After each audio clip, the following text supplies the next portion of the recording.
السلام عليكم ورحمة الله تعالى وبركاته وأنا إذن سلامي ولا ليال ميل والباتوتان هل كان وحن إذن كسر بنا muuqaal kaas oo ka hadlaya waqtigaaga sida ugu faa'iideysan lahayd aadna u garan lahayd waqtigaaga qiimaha uu leeyahay hadal faaruqa danay nacaan dib u dhigid waqti khasaarin kulan aan xigmadi ku jirin gidaar istaag meel yar iska fadhiisi musalsal la socosho miyar iska seexasho sidaas ayuu dadka waqtigu kaga lumaa hadhowna ay sarkaan iyagoo faaruqa oo gacmo maran haddaad nidaamisid waqtigaaga aad u samaysid barnaamijyo iyo jadwal inaad ilaahay baridid si uu kuu siiyo faraj khayr leh inaad duruustaada aad akhrisatid waa inaad lahaataa jadwal nidaamsan iyo waqti qorshaysan waqtiga qiimihiisu waxa uu ku kordhaa sida wanaagsan ee aad uga faa'iidaysatid saacadahaaga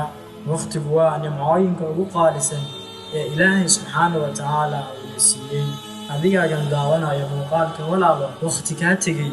dib kugu soo laaban maayo haddaba si aad uga faa'iidaysatid waqtigaaga qiimihiisa raac talooyinkan soo socda ulajeedka waqtigaaga ha kuu caddaado hana kuu qorshaysnaado 2 waa inaad garan kartaa inaad waqti yar aad ku qaban karta hawl si aynan kaaga qaadan waqti badan 3 inaad ka dheeraato wax walba oo aynan kugu jirin dan waayo inaad ku lumisaa shay aadan waxba ka faa'iideyn waxa ay kuu horseedaysaa waqti badan caajis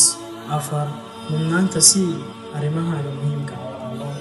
insha Allah waa inoo iyo muuqaalka xiga wabillahi tawfiiq